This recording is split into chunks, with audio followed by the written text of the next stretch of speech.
Well, hello, church and friends. I'm back in my office today, and the whole place is freezing.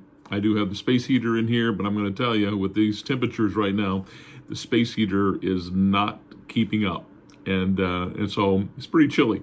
But I want to take a few minutes to do this video. You're going to be receiving this when you're seeing this. You'll see this at our typical service time on Sunday morning. And we've been going through, or just started, a series of messages called Finding Jesus.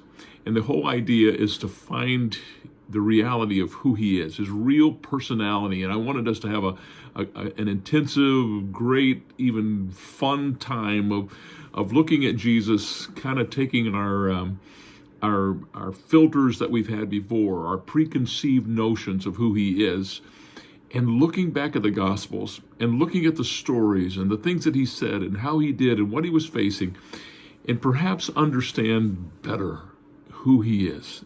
Now, as we follow him, we have to understand him better, because we're called to be like him, but we're also called to make him known. And the only way we can do that is to see him as clearly as we possibly can. So let's do that together. Now, this morning, I'm not going to preach the message because, when we found this out at the last second, that we had this gas leak and we couldn't have services this Sunday, crazy. I mean, not ever happened before, but in the same spirit of 2020, here we go again, right? But just for this weekend. But anyway, when I found that out, I thought, my goodness, I don't want to, at the last second, try to figure out how to stream this to an iPhone. So I thought, because all of our other streaming stuff is right there in the sanctuary, so we can't do it otherwise, I thought, just let me take a few moments and kind of tee this message up a little bit for you, give you the scripture, give you a few thoughts, and then ask you this morning to spend some time in the scripture yourself. So as soon as this video is over, or as soon as you can find some time to get alone with the scripture, take some time and read these passages that I'm going to give you and consider some of the comments that I'm going to share. So let's do that right now. Matthew chapter 16 is one of the places we're going to go. It's Matthew 16, verses 13 through 27. Now remember, if you're trying to write this down or you haven't got a pen right now, remember that this is a posted video, so you can rewind it and go back and get that scripture again. But Matthew chapter 16, verses 13 through 27, and there's a whole lot in that passage. But the other passage is John chapter 2, verses 13 through 17. And of course, there's a lot in both of these passages. John chapter 2, we've already kind of been there a little bit a few weeks ago, but we're going to come back with some of these ideas that we have in mind. But we're also going to go to Matthew chapter 16. Both of these passages shake us up a little bit. We don't expect Jesus to do some of the things he does here, and we don't expect him to say some of the things he says here. So that's why I want us to kind of zero in on this and try to understand it a little bit better. Understand his personality. John Eldredge calls this part of his personality fierce intention. I've kind of wanted to call it a passionate determination. Both of these concepts indicate a purpose, something that what he's up to. He knows what he's here for. He knows where he's going. He knows what he's facing, and he knows what he has to do. And all of those things are important for us to understand about him and about his personality. I also thought about maybe calling it undaunted purpose, meaning he's up to a purpose, he knows what it is, and nothing is going to keep him from fulfilling that for us.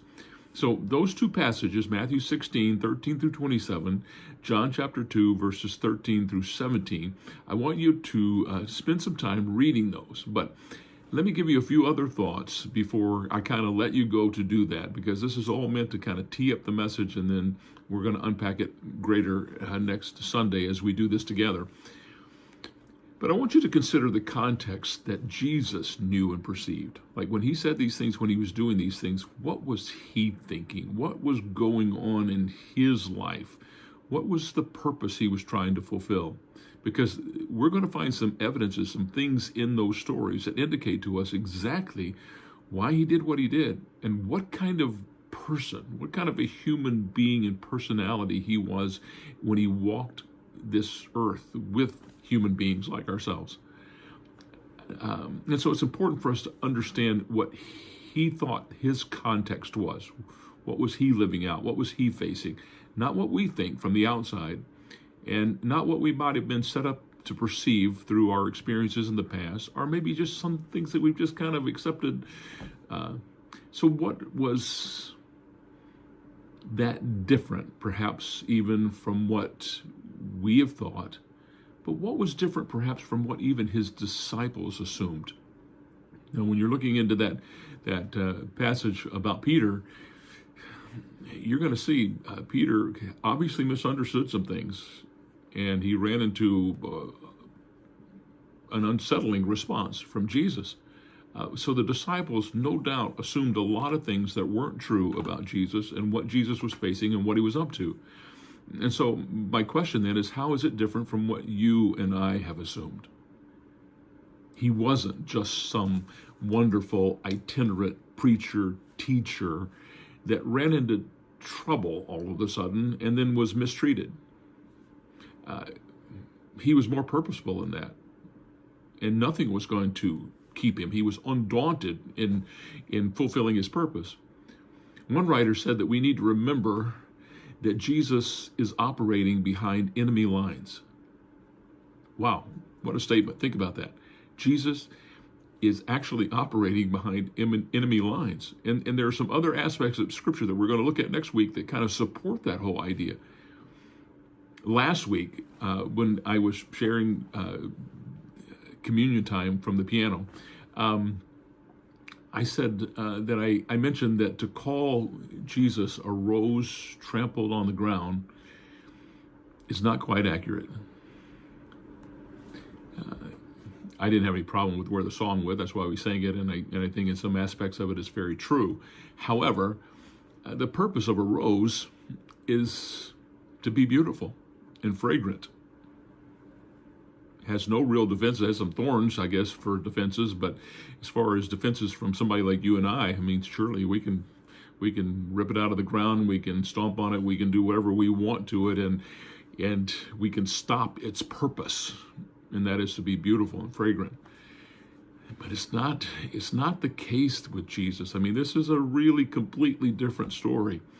In some ways, it's more like a soldier that impulsively, with nobility and purpose, dives on a grenade, takes the blow, saves all of his fellow soldiers and other people who may be nearby.